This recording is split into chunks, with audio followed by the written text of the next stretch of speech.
Bonjour, vous êtes donc avec Serge Renard, formateur, consultant et coach, spécialiste de pédagogie multimodale, pour un tuto sur les mécanismes de la motivation vus par Herzberg.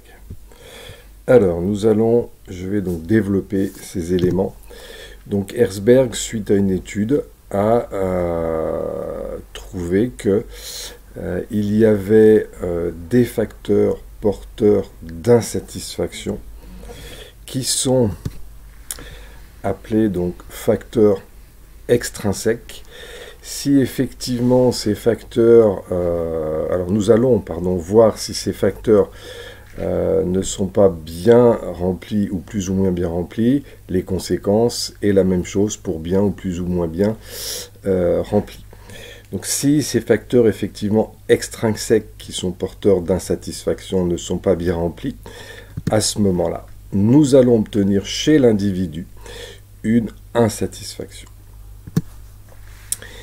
Cela étant, si ces facteurs sont effectivement bien remplis, nous allons cette fois, et c'est là où c'est extrêmement important, trouver une absence de satisfaction. Ça veut dire que l'individu se retrouve en position neutre et on peut évoquer la notion d'absence de satisfaction, on peut la résumer par l'individu n'est ni insatisfait ni satisfait. Donc là, c'est si les facteurs sont bien remplis, donc on parle de facteurs d'insatisfaction extrinsèque, on obtient une absence d'insatisfaction et c'est le point primordial à comprendre. Si je donne un exemple, je vous tape sur la tête, vous avez mal, vous êtes insatisfait. Si j'arrête de vous taper sur la tête, et bien entendu, vous êtes dans une absence de satisfaction, vous n'êtes ni insatisfait ni satisfait.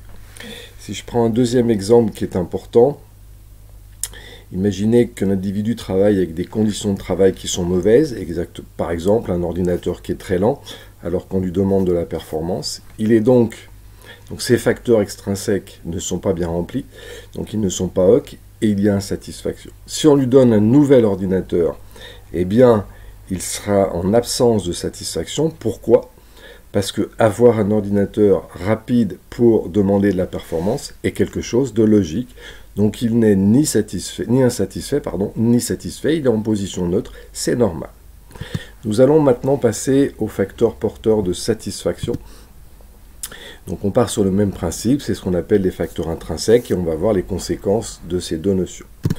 Donc si effectivement ces facteurs ne sont pas bien remplis, on va obtenir une insatisfaction et l'addition de les facteurs extrinsèques pas bien remplis plus les facteurs intrinsèques pas bien remplis, on obtient une forte démotivation puisque dans les deux cas, on a de l'insatisfaction.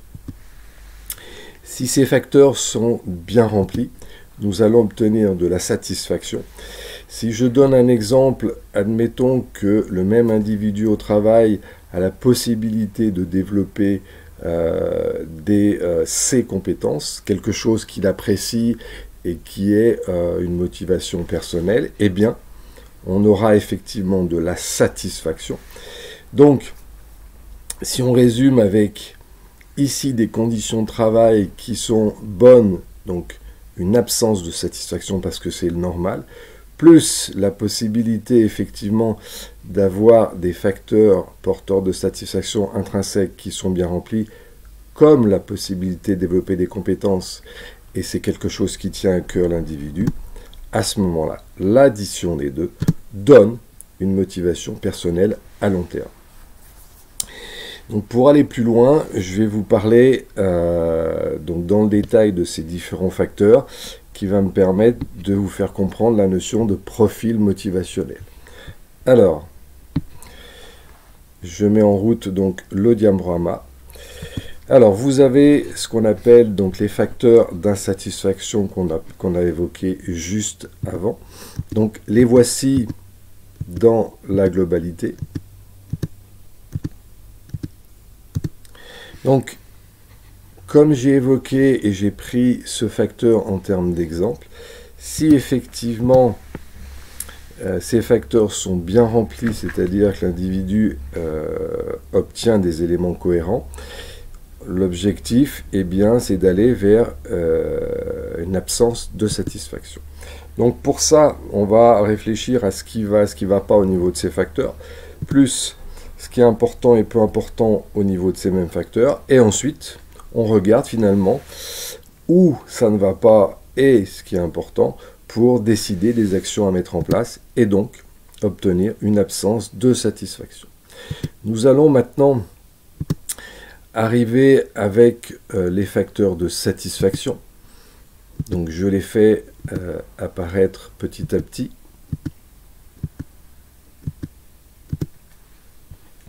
Donc là, on peut voir que j'avais pris par exemple la possibilité de développer des compétences comme exemple.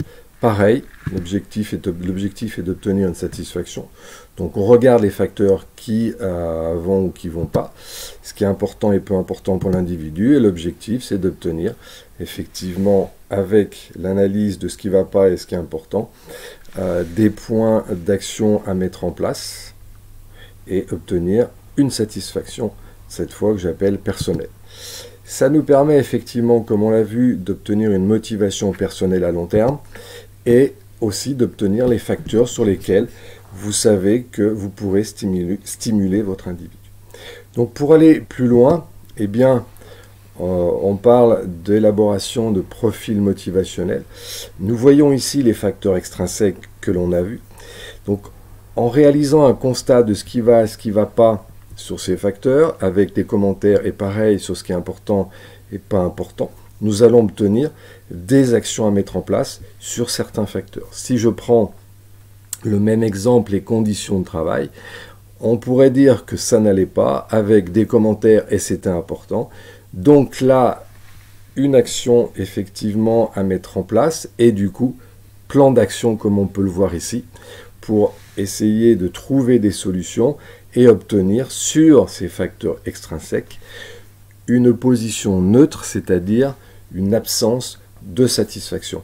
Ni insatisfait, ni satisfait. Nous allons faire effectivement la même chose sur les facteurs intrinsèques, en reprenant par exemple ce que j'ai évoqué, le développement des compétences. On va analyser ce qui va pas. Donc là, effectivement, admettons que ça n'allait pas, des commentaires, admettons que c'est important pour lui, ça veut dire que c'est un facteur sur lequel il va falloir réfléchir et mettre des actions en place pour avoir des facteurs intrinsèques et extrinsèques qui soient corrects vis-à-vis de l'individu et personnalisés, bien entendu, pour chaque individu. Et à ce moment-là, nous obtenons un profil motivationnel de chaque individu avec des plans d'action pour chaque individu. Et si l'on fait cette analyse et l'on utilise cet outil avec l'ensemble de l'équipe, si on est un manager, on obtient effectivement un plan d'action global sur la motivation. Voilà, écoutez, j'espère que vous avez été intéressé par ce tuto et que vous allez pouvoir réaliser des plans d'action, c'est-à-dire des profils motivationnels et des plans d'action global de motivation. Merci, au revoir.